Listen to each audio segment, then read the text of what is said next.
My name is Ruhullah Jannati. I was born and raised near Chicago, Illinois, and I moved out here about 9 years ago. They're originally from Gujarat, India. Basically graduated out of college in 2003 and then moved to Florida. Computer science. It's not bad. It pays the bills. My family background is this. Like, my father basically emigrated from India since, he came here in 1971, so he's been here quite some time. My mother came a few years after in 1976, and a year later I was born, right? No surprise. But I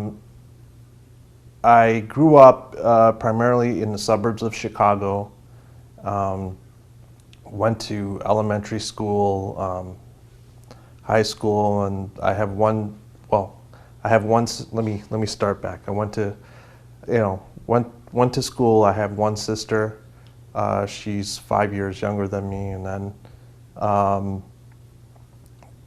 went through high school and college at Loyola University. Majored in pre-med at first, but did computer science.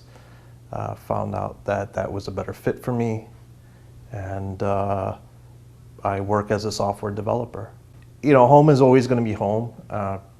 Chicago was where I grew up. I mean, you miss certain things about where you grew up, obviously, with most people, but then, there are certain things that you do like about your new home, For instance, there's no snow, and it's just a lot nicer in terms of, the things that you do outside.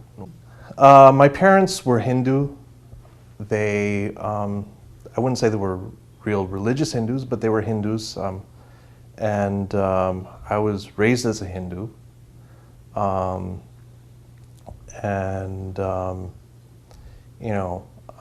You could say I was kind of practicing to some extent. I felt like if you're going to follow something, then you follow it, So I tried to learn about it and see what I could do to become a better Hindu.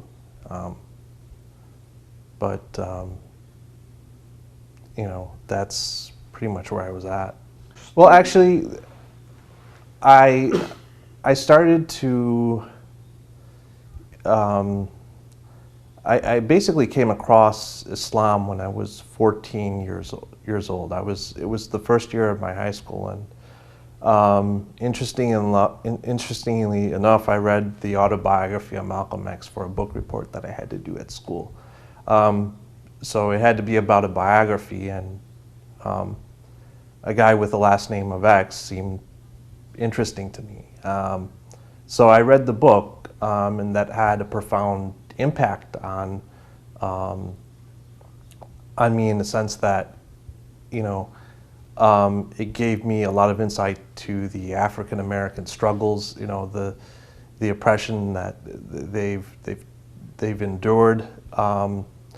Also, just the fact that, you understand certain things about, like, some of the problems in society that we have here, the inequality, the inequity. I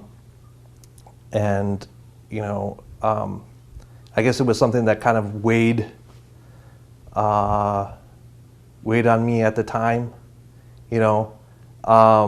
but I guess his life and his example, the way he stood up for things, was something that impressed me. And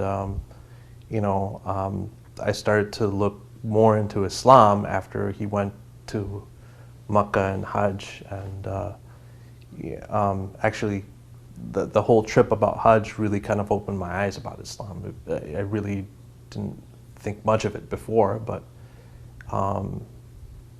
it seemed like a lot of the things that he was saying in his book seemed something that I already believed in. It wasn't something that I needed to be convinced about. It was randomly selected. Well, it wasn't randomly selected. It was sitting on the shelf, and this seems interesting, so I picked it up and I read it. I guess, yeah, it may have been destiny. I mean, whatever you want to call it, but it was sitting on the shelf and I picked it up. Well, practicing is kind of it's really a relative term in Hinduism, because it's not really defined. It's not really well defined. It's really more of a loose collection of beliefs and practices, and they could vary from region to region. It's a general term that describes a group of people from a particular area, right? Specifically the Indian subcontinent, right? But so practicing was a relative term. I mean, so you could say that, like, I mean, at the risk of, I can't say that, like, my parents were, like, really practicing, like, for instance, they ate meat and whatnot, I mean, it's not like necessarily against Hindu law to eat meat, but, it's just something that you really shouldn't do, and there's a societal taboo that, well, if you eat meat, you're kind of looked down upon. So, I actually, when I was younger, I figured that if we were following this, then we shouldn't eat this. I guess maybe I was young, or whatever, But I felt like it was important that if you're gonna follow something, then you should adhere to what you claim to follow. I mean, it just makes sense, But my parents were. I mean, they were Hindus. I mean, they were, I guess you could say, cultural Hindus, and they, I guess you could say that, they really kind of didn't want me to go off on the deep end, as you could say, even with following Hinduism, So. I wouldn't say I'm a religious person, or I was a religious Hindu, but I knew I had to follow it, at that particular time. Well, we didn't go every week. I guess, and I guess that's probably part of the upbringing. I guess we went to the temple on several occasions. I mean, and I remember growing up. I mean, there's certain different movements that happen within Hinduism, and it's hard to pinpoint what exactly Hinduism is, because there's wide. I guess there's a wide spectrum of what is considered real Hindu thought versus what's outside of the fold of Hinduism. It's just very broad and liberal in how it describes itself. So, I remember going to, my parents took me to some class every Sunday, because they decided to go to listen to some lecture of some Hindu scholar, or what, and they were listening to lectures of him, and they had classes for children, and I ended up in that class at that time. Well, I was 10, so I think part of it was I had to go, but I did start to read up on things, started to learn about, from, I would say, from 10 to, well, maybe from 12 to, like, maybe till about, like, high school. I would say that, my parents would take me to school. Obviously, I was responsible for basically, I was driven there, so I had no choice in the matter. It's not like I could stay home. I don't know. It's kind of hard to say now. I mean, looking back on it, I'd probably stay home. But at that particular time, usually, like in the Indian culture, if your parents tell you to do something, you got to do it. Otherwise, you face the consequences, whatever those consequences might be, and they weren't good, So, it's kind of hard to say whether it was through choice or, as an Indian in this country, you have, your set of school friends that you hang out with, that you see every day at school, and then, then the parents have their own social circle, of their friends, and then they would have kids, and naturally you would hang out with their kids, So, there were two sets of social circles, and sometimes you would have some overlap, but not, in my case, there wasn't much overlap. So, essentially, I mean, with the friends that I had at school, I mean, religion really didn't matter. I mean, you just talk about stuff, that, oh, well, what movie did you saw, or did you see The Simpsons last night, or stupid stuff like that, and even with the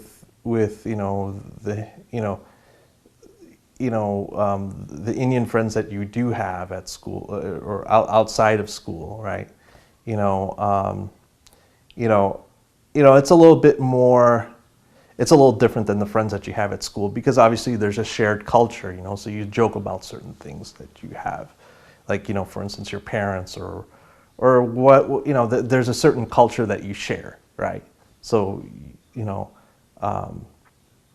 you're able to open up a little bit more in that regard. Well, I didn't have any Muslim friends at all. No Muslim friends. I mean, my dad had one Muslim friend when he was, I think when he first came here to this country as a roommate, but I think that was a long time ago. And but I really didn't know many Muslims, and we, pretty much anyone who I knew that was of Indian background was primarily Indian and Hindu, or they weren't Pakistani, or they weren't Indian or Muslim. So I was exposed through Islam. I mean, and there were, like outside of what they teach you in school about just like the basics of Islam, like the 5 pillars and whatever. I mean, there was that media bias that was there, and my initial understanding of Islam based on that media bias wasn't very positive. The exposures through media wasn't good. I mean, I think what was it? It was late 80s, 90s, so there was like, like around that time there, you'd watch the news or whatever, and the impression that you get of Islam is it was, I mean, it's not much different than it is now, really. Because at that time you had, the revolution in Iran going on, and and also other things that were happening during the early 90s, like the first World Trade Center bombing. So it was negative, and so you obviously, you pick up on that negative vibe, I mean, when you don't really know much about it.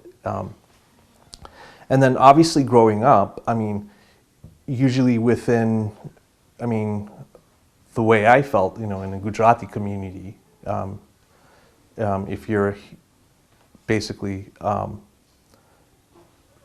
from Gujarat, I mean, there aren't many Muslims there to begin with. So you have kind of like, like the little racial quips that, your uncle would say about Muslims and stuff like that. And that also kind of affected my perception about what Islam is, oh, these Muslims, they're dishonest and whatever, I mean, you hear that, so because you don't have anyone else to look up to, you listen to them. I mean, whether you be your, to the people around you. So, I mean, that also shapes your understanding and what you know of. Well, I think it's important to understand who Malcolm X is and why he's important. I think that, Muslims need to understand him, because he's not just for African Americans. But, there's there's something about him that draws to people. I mean, first he grew up in a situation where, you know, where his father died early on, you know, basically through basically a lynching, and then he grew up, you know, where his mother primarily raised him, and at that time in racist, in like what was it, the 1920s, or well, I would say the 1930s. You know, he had to deal with the racism of this of the system, and you know, it was obviously working against him. So he ended up becoming a criminal, and then he was eventually caught for burglary, got sentenced to prison, and he came to the Nation of Islam. And when he got out of prison, he became a minister. He then,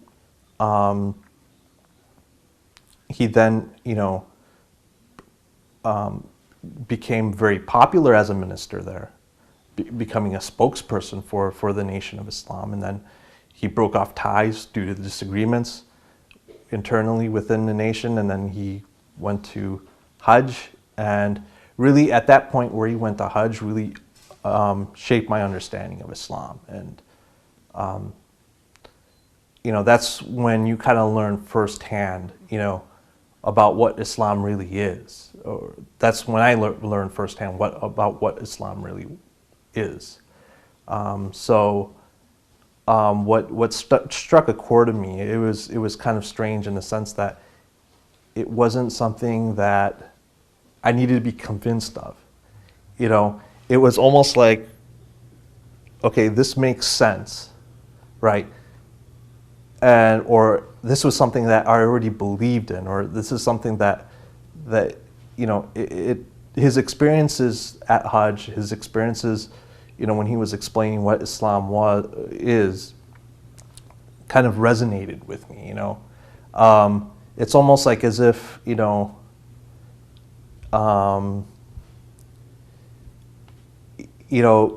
you couldn't place your like, you knew that there was something not quite right with the way you see things, because what you've been hearing and what you've been seeing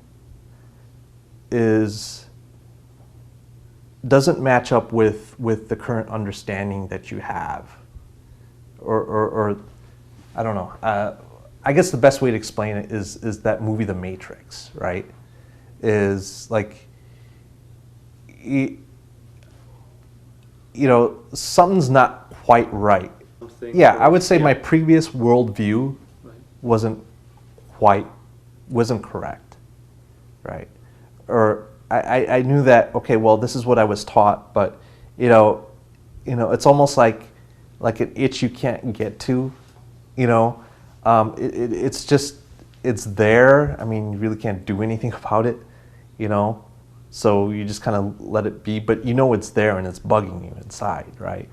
And you know, like certain things about like the Hindu faith that kind of didn't make sense. Well, when I read about what Islam had to say about it, you know, via, you know, Malcolm X's experiences, that made complete sense. You know, for instance, like I had an issue with the whole caste system. You know, for instance, why are some people relegated to higher classes or lower classes, and you know what, you know, why, you know, and actually through one of the classes, I even asked a question as to why the caste system exists.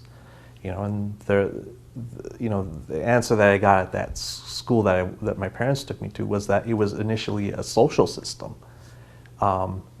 more of a division of labor, and then it kind of morphed into something that shouldn't have been. So they themselves admitted that the whole system was kind of deviated from its original intention. Well, then, you know, the question comes up, you know, is that, well, if this is from God, right, and if God is all-knowing, all-seeing, and infinite in his wisdom, right, well, why would such a system deviate? if this was if this is what God wanted, and there was really no answer to that question, just a lot of spin, that, I can't even remember what they answered, but it wasn't to my satisfaction. But then when you look at Islam and how Islam answers the question of classes and for instance, races and people of different cultures. I mean, one of the things that kind of struck with me was, here you have Malcolm X, who, before going to Hajj, he had a very negative opinion of, white Americans, right? And he felt that, the white man was the devil and this and that, right? And when he went to Hajj and when he met people who were white, he didn't experience that racism. He saw that the same white people treated him as brothers, as well as the black Muslims, not Nation of Islam, but Muslims who were, of darker complexion, treated him in the same way. So, that kind of led me to think that there's more to Islam than what I initially understood. I think that was a major reason, just going to Hajj and just seeing that all people were equal, how Islam brought everyone on an equal footing, right? That in itself was something that I found impressive about Islam, and just how that one experience could shape the experiences of one person who was deeply entrenched in his thought, right? And then he later admitted that, wait a minute, I was completely wrong about this whole white man being the devil thing, but this is the answer. So that really kind of opened me up to the fact that, okay, you have such an ideology that promotes this equality amongst people, and that brings people together. And then then there were certain things that were going on in my mind. For instance, about Hindus. Why are Hindus only localized to the Indian subcontinent? Whereas Islam is pretty widespread. So there were certain things about, let's say, the demographics, for instance, that kind of led me to think that, wait a minute, what tends to be more of a universal message to people, right? So that was one of the things that kind of led me to consider Islam more and more. Oh, I was 14 at the time. I was a freshman in high school. Well, the next step is I started reading more about Islam. As soon as I, finished the book, and I started reading about Islam, and the more I read, the more, there was an even deeper resonance that, okay, this makes a lot of sense. I mean, there wasn't really any argument with me, because it was something that made sense. Okay, there's one God, right? Why can there only be one God, right?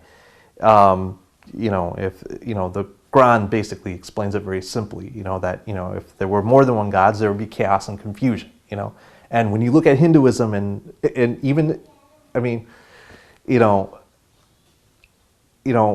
when you look at their religion, I mean, there was a lot of chaos and confusion, at least, not at the risk of offending any Hindus, but at least I felt that there was chaos and confusion. Islam presented, a very, it was very logical, and the beauty was in the fact that, it really didn't need a whole lot of spin to prove its points. Anyone can get it, provided you get the right facts. It wasn't not long after I read the whole autobiography that I decided I wanted to become a Muslim. I would say, let's say, I would say it would be close to 3 months. After I read the autobiography and after I did some initial reading on Islam, it really didn't take me that long to realize that, okay, well, Islam is something that I was interested in. It was kind of like a back and forth thing over a period of a couple of months where, okay, things just started to click, like certain things that, my parents were doing. I started to scrutinize it a little bit more in terms of, okay, well, why are we doing, what's the significance of this religious practice and whatnot. So, and I started to ask more and more questions at the school that they took me to, every week. And, the answers weren't quite to my satisfaction. When it didn't take me that long after I read the autobiography and after I read about Islam to understand that, okay, well, there were a lot of things that I agreed with Islam. It was just like a natural acceptance. I just realized that it made a lot of sense to me, and hence, I felt that this was something that I needed to pursue further, right? So, as a result, but I really wasn't quite there yet, right? So, as a result, certain things that happen, that my parents were doing, like their practices and things like that, as Hindus, I started to kind of question them a little bit more. What were some of, why were we doing the things that we were doing? What's the point of this?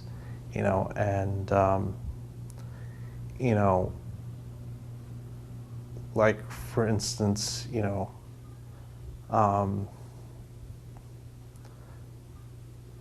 can't think of anything off the top of my head, but there were certain things that like for instance certain rituals and certain things, for instance, that I had to question, simply because when I found out what Islam is and the fact that it resonated with me to such a degree, it started, I had to question those things, because at a certain point, you then start to realize that, well, hold on a minute, something, what I've been taught before, maybe, was it really correct? Was it really right? So, through the school that they sent me to, I started to ask more and more questions, and I started almost being like the bad guy there, asking questions, and and they were nice enough to answer the questions, but obviously, I don't know whether if they were knowledgeable in the sense that they knew enough about their religion to answer the question, or the religion itself didn't provide the answers that, to the questions that I had. And the common response was, you'll learn about it till you're older. Everything will all click for you when you're older. Well, I didn't buy that, because, well, what, you want me to wait till I'm like old to realize that this makes sense? We're talking about things that make sense here. So why are we doing things that don't make sense? For instance, like Hindu stories, it really ended up becoming more like mythologies, in the sense that, for instance, the fact that, you had Ganesh, with the elephant head, and why did he have a head of an elephant? And it came about because his father, Shiva, who was a god, didn't know who his own son was, and because he was away for years or something like that, and the son questioned him, well, who are you? And Daddy got mad and he cut the kid's head off, and he then realized, oh, that was my son. What am I going to do? I can't find the head. Well, he saw an elephant and cut its head off and put it on his son. I mean, and I mean, if I were to assume that, you know, I mean, if we're talking about gods here, I mean, again, God is something that should know. God is an entity who should know things. You know, he shouldn't have. Second guess, maybe. He shouldn't have gaps in his knowledge, because that is who God is. If God created everything, you know, then, well, he should know who his own son is, you know, before cutting his head off. And why did he cut his head off in the first place? If that was, you know, if that was a kid, I mean, you know, things like that. You know, like certain things in the mythology, you know, like the Hindu texts. I mean, you know, there was, you know, I didn't pay attention to them at first, but then as I read more and more, well, hold up a minute, you know, there was something that, you know, really, you had to question the validity and the logic behind, you know, certain beliefs, right? You know, and you know, then you have the whole thing about, oh well, then you know, you get other answers about, oh well, it's all metaphorical and whatnot, and well, what's the lesson to be learned in this? You know, I mean, you know, we're really getting a wrong picture of who God is and what, you know, how we should act. You know, you know, so it really didn't jive with me. Sure. You know, and like, you know, certain practices that my parents would do, you know, like you question them more and more because, well, is this something that they really believe in, or is this something that they do because everyone else did it? You know, specifically their parents and their friends or whatever. So where's the real belief in this? You know, well, I guess before Shahada, I mean, I have to cover this part, right? Sure, go ahead.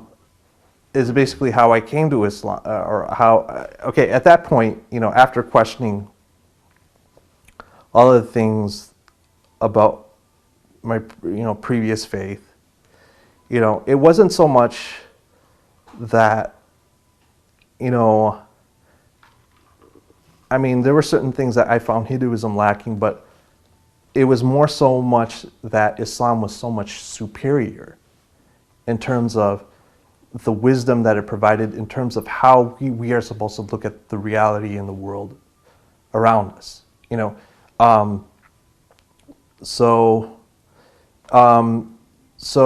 for instance, I met up with some brothers in high school, you know, before I became Muslim, and you know, I told them I wanted to become a Muslim. You know, at that point, my mind had been pretty much made up, and I wanted to go ahead and accept Islam. So, you know, at first, you know, there was some skepticism on their part. You know, like why does this guy want to become a Muslim? And they asked me, what religion are you? I said, I'm a Hindu. I said, you want to become a Muslim? I said, yeah. You know, at first they didn't want to believe me because, you know, I think they were from an Indian background, and they couldn't quite comprehend why would a Hindu want to accept Islam, type of thing. You know, so I told them why I wanted to accept Islam, and you know, sure enough, I mean, they gave me, like, I believe, a pamphlet to read, you know, and they were basically sayings of Imam Ali. You know, and you know, it was the same sayings you would find in the back of Nahj al-Balagha, and I was reading through that, and you know, just short sayings, I found so much wisdom in that, you know, and that even kind of led me to believe even further that, okay, well, this is what I'm looking for. So only after a couple of days from meeting these brothers, I took my Shahada. You know, so from the time I read the autobiography of Malcolm X, from taking the Shahada, it wasn't, I felt that it was only natural for me to take my shahada. I felt like I had nothing to lose by it because I already believed in this. You know, I just didn't know that I believed in it. You know, so it was natural. You know, that's the best way I could explain it. It was natural. Well, at the time, right, this was interesting. You know, at the time, I really didn't know anything about Sunni or Shia at that point. You know, I haven't really progressed in that. I just knew I wanted to become a Muslim. You know, so it just so happens that the people that I met were from the school of Ahlul Bayt, right? And you know, and you know, I guess from the get-go, you know, I was Shia from the start. You know. Okay, well, at first they thought it was a joke. You know, they thought it was funny.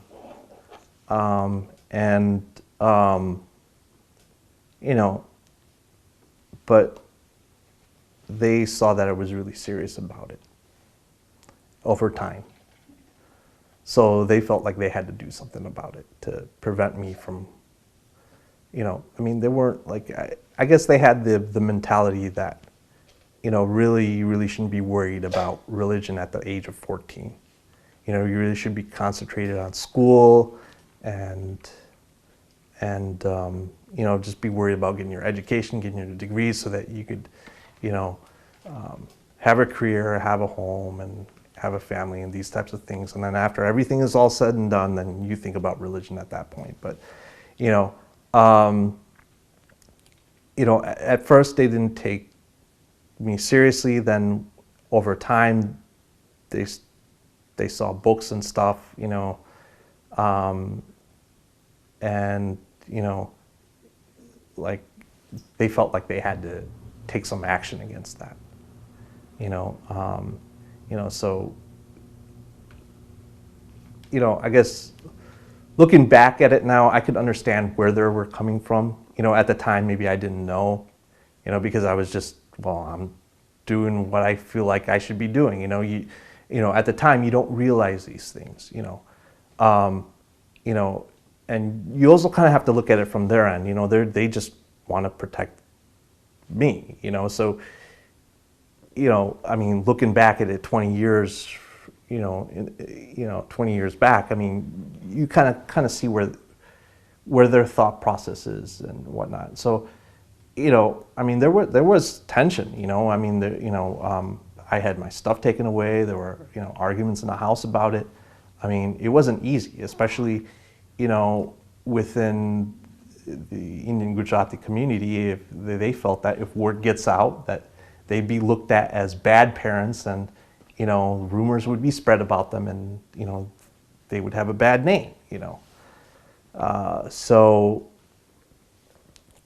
you know, there was tension, you know, and there was tension for, you know, in the house for quite some time. And then, like, right around the time of 18, you know, when I was getting ready to go to college, I felt that it was kind of necessary for me to move out, you know,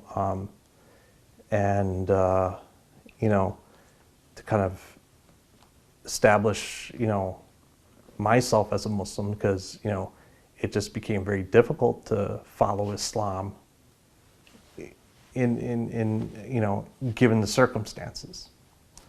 So I moved out, you know, and I was in college, you know, went to college, and you know, at that point, that's when, you know, I had a little bit more freedom, so I was able to go to different places and, you know, go to like the Islamic centers more often and this and that, and I was able to meet more people and whatnot who were Muslim. There's actually a funny story behind this, you know. So I was, you know, I think in high school, you know, I mean, you have, you know, I think it was known amongst some of the Indian students that, okay, well, this is the guy who was a Hindu who became a Muslim, right? You know, I mean, I never really hung out with the Indian crowd. I mean, it wasn't really my thing, you know, but, you know, they kind of looked at me as that guy, right?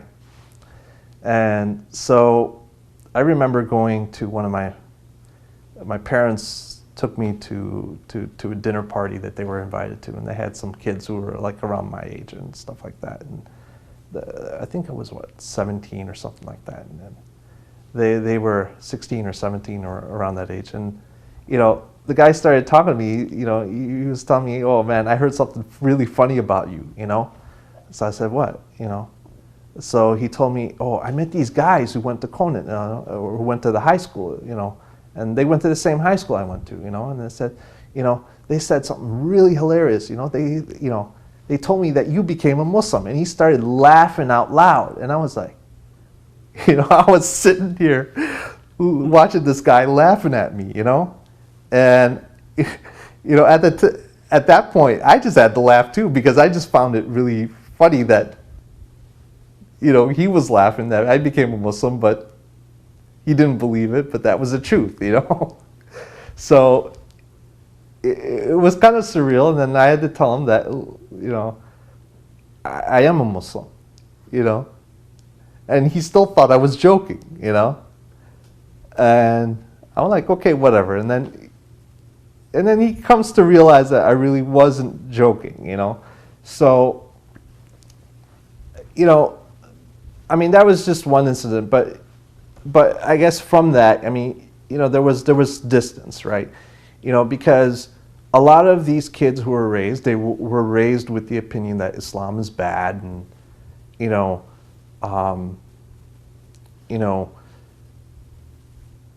and you know that, you know, it's the Muslims who are just killing people and this and that, and you know, they were wondering, why did I accept Islam, you know? But you know, it was, I tried to explain the truth of it, you know, but I guess it really didn't resonate with them because they didn't really understand, or they didn't really understand why doing some spiritual soul searching was important. You know, and that was the biggest gap, because it's not so much that I became a Muslim, or, I mean, I could have been a Christian. I mean, it wouldn't have mattered, but I guess the fact that, you know, within the community that I grew up in, you know, what was really preached is materialism, you know, just really getting your education and becoming someone important, you know, and I had to question that, you know, well, what does it mean to be important? You know, I mean, does it mean to have a big house and, you know, a Mercedes in your driveway or whatever? I mean, is that what makes you important? You know, or having, you know, or standing up for good, you know, and accepting the truth, regardless of what consequences you might face. Does that make you good? I mean, you know, so really, I think you could say that their biases stem from the fact that, yeah, I became Muslim and Islam is bad, right? That type of thing, that thinking that they had. But then I think it's also from the fact that they were apathetic about their own spiritual needs, right? So they couldn't really grasp why I accepted Islam. I mean, it was something foreign to them. I was alienated, and I had to sneak out, and like, for instance, like I remember books had to be confiscated, and you know, books were confiscated and things like that, and so it was kind of tense in that regard for me. You know, so you know, it was kind of tough, because you know, my every move was being watched by my parents, you know, at that time, and you know, that's why I decided that, well, at that time I should probably move out, because this isn't going to help either one of us if I were to stay in the same home. Well, I prayed, and I fasted, but I had to be really sneaky about it, Like, luckily at that time we didn't have, like, the fasts were like very short. Like, I think it was in like March, so you could get away with it, And in Chicago the days are pretty short, so like around 5 or 6, which is around dinner time, you go ahead and eat something and break your fast, during Ramadan. And with prayer, I kind of have to find places to pray where no one would see me, So, so yeah, I did have the opportunity to practice. It was just very difficult at that time, and you kind of had to be sneaky about it because you don't want to get into another argument with your, with your family about it, So, I mean, not to take anything away from my parents. I mean, they're good people. I can understand why they were like that,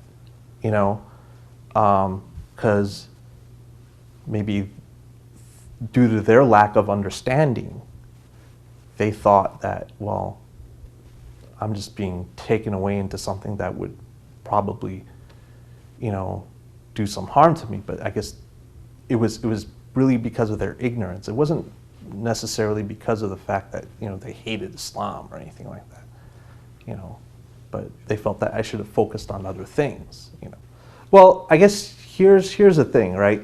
Like, where I primarily was in Chicago, it was primarily Indian Pakistani community, and there weren't that many converts. I was probably like the only one in like the whole area.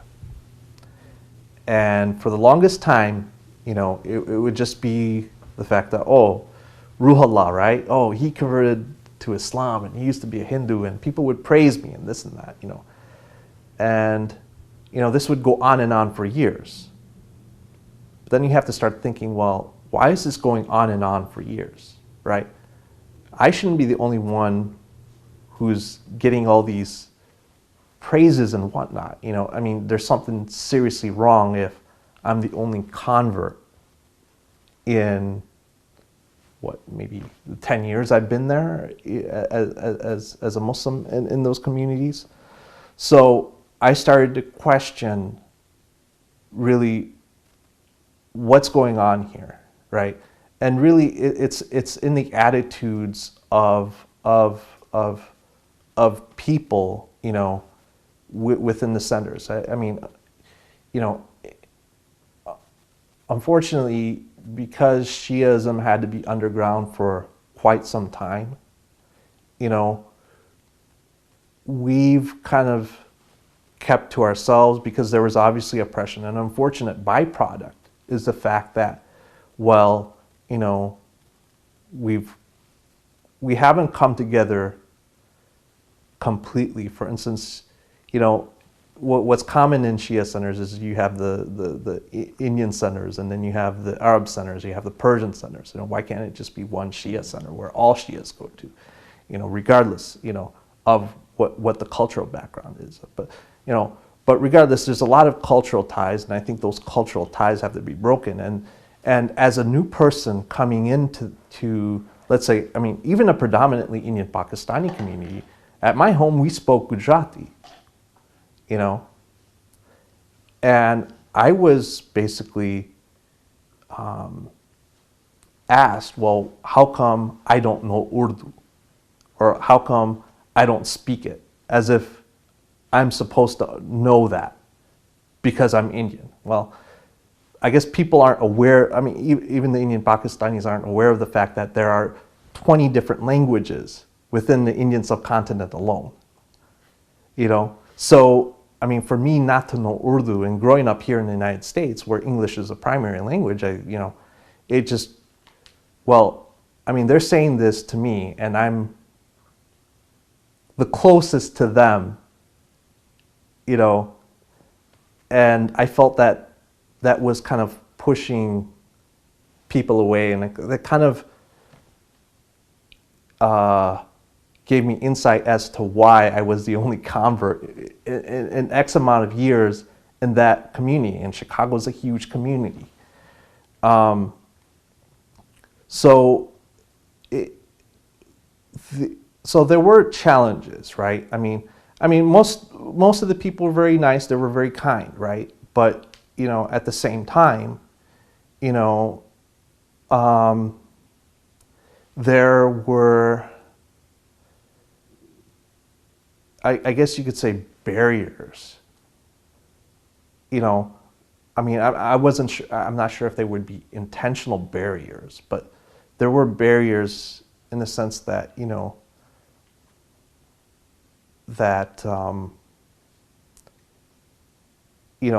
because I wasn't like them all the way, I needed to conform to them. Well, when it comes to language and culture, and in terms of what food you eat, what clothes you wear, Islam is pretty, relaxed about these things as long as you adhere to Islamic law.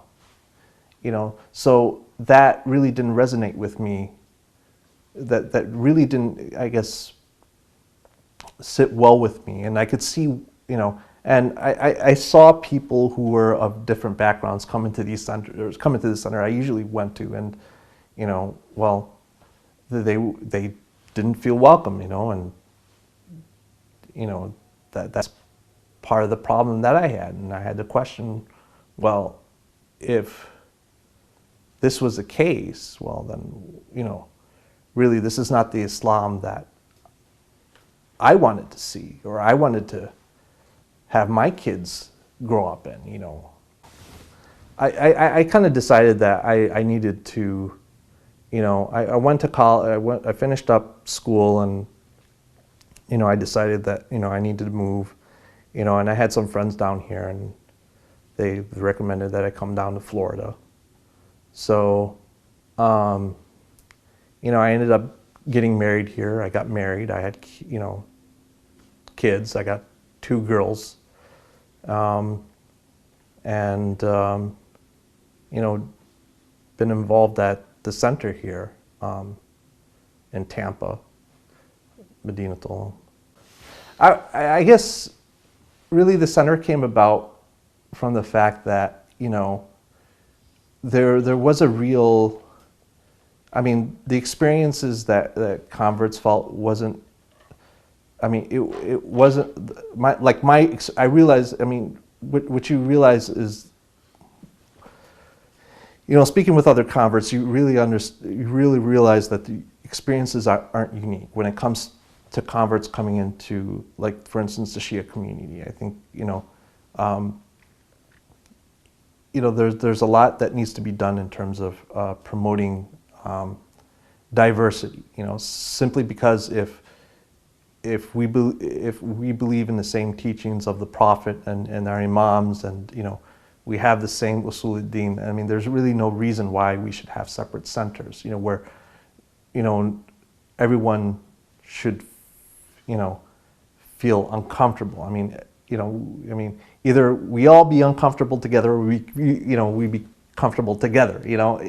Well, I felt comfortable in the sense that because we were starting a new center here, it was a chance to start something new. So, okay, let's do something differently now. From the aspect of diversity, yes. I think one of the key things is to have the programs in English, because it is the language of the land, and if we're going to be attracting people to Islam, then we need to speak English. It's a no-brainer. So, just having the programs in English brings people together, and also it allows people to realize that, okay, even though we have different backgrounds, we collectively can bring our experiences together, and share them amongst each other, right? And that provides for a richer community in the sense that, I mean, even if you look at, the Prophet,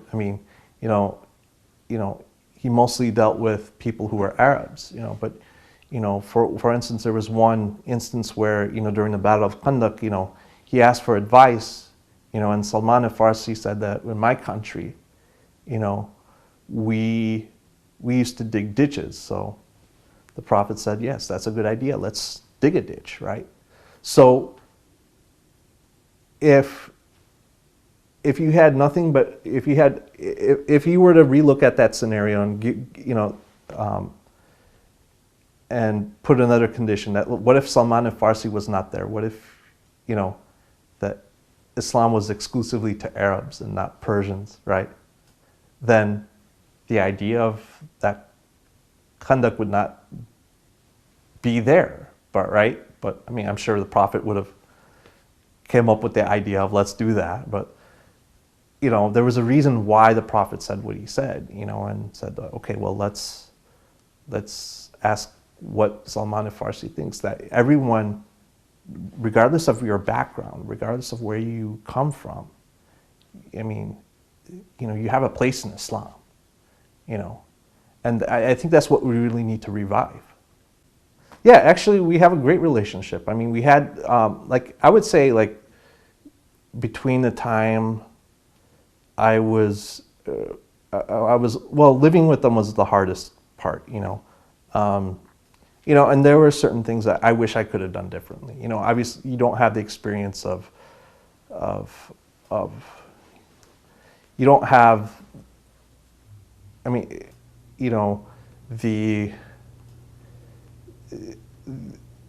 hindsight is always 20/20, right? Sure.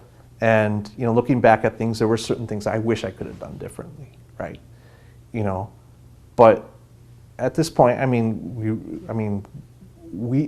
have a good relationship with my family. We visit them quite often, and I think you just have to really be aware of the fact that they're just people. They're just trying to do what they're trying to do. They're not. You can't. It's very easy to look at things dogmatically, and I'm sure at that time I kind of did, right? Oh, they're against me and this and that, but they're just acting on what they know, and unfortunately, they don't know enough about Islam to kind of understand, this is why you became Muslim, and they didn't have it in them. They just kind of reacted to the situation, and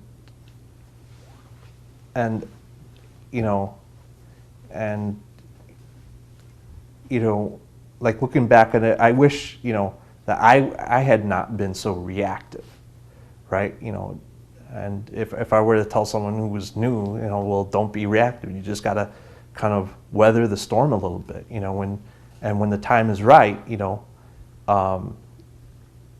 things will mend itself, and alhamdulillah, in my case, it did. I have a good relationship with my parents. They love playing with my, oldest daughter, who's 3. We keep in contact, and it's important to keep that relationship there, because obviously they're your parents, and you don't want to break that, because also if you break it, then it's a reflection on Islam. In closing, I think it's important to. I think Imam Ali said something really important to know something about, to understand what truth is. That when you look at truth, you don't look at the people or who say they follow something. Actually, you look at what the truth is, right? You understand the truth, right? And then once you understand the truth, then you will know who the people of truth are, right? So that's really important to understand, that really before anyone makes any judgments about anyone or any, you know, about anyone or anything, you have to first understand and learn. I mean, that's the first step that you need to take. And once you make that step, it becomes important to then, if you decide that you want to accept truth, then look for those people who follow that truth. So, but you have to know the truth beforehand before you could say you could follow that person or whatever.